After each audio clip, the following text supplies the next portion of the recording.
NEET exam में गड़बड़ी पर बड़ा फैसला आया है।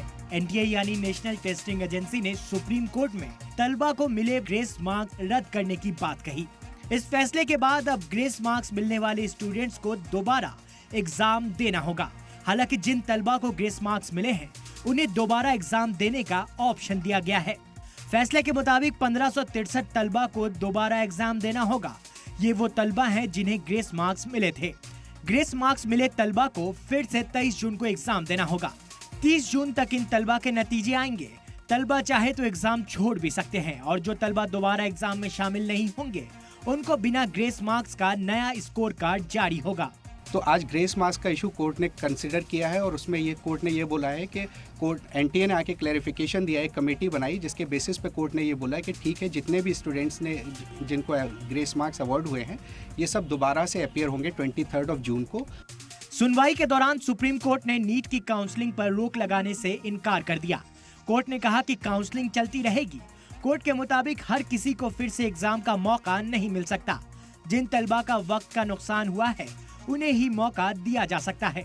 हालांकि कुछ तलबा ने कोर्ट में इस फैसले पर नाराजगी भी जताई। उन्होंने कहा कि वो तलबा जिन्हें वक्त का नुकसान हुआ और वो कोर्ट नहीं पहुंच पाए, उनके साथ इंसाफ नहीं हुआ है। नीट एग्जाम में गड़बड़ी को लेकर सियासत फिर से शुरू हो गई है। कांग्रेस ने नीट पर सीबीआई जांच की मांग की है। साथ ही एनटीए पर स्कैम का इल्जाम भी लगाया। जिस एनटीए के नेतृत्व में ये पूरे का पूरा स्कैम हुआ, पेपर लीक हुआ, आप उसी को बोल रहे हो कि आप इंक्वायरी करें, तो ये किस प्रकार का ठोस कदम हुआ।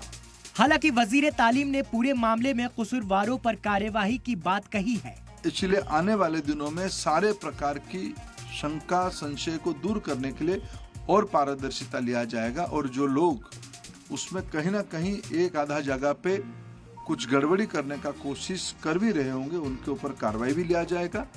नीट एग्जाम में गड़बड़ी के मामले में एनटीए बार बार अपना स्टैंड बदलता नजर आया, जिससे ये सवाल उठने लगे कि क्या एनटीए अपनी गलती छिपाने की कोशिश कर रहा है। ब्यूरो रिपोर्ट, सलाम टीवी।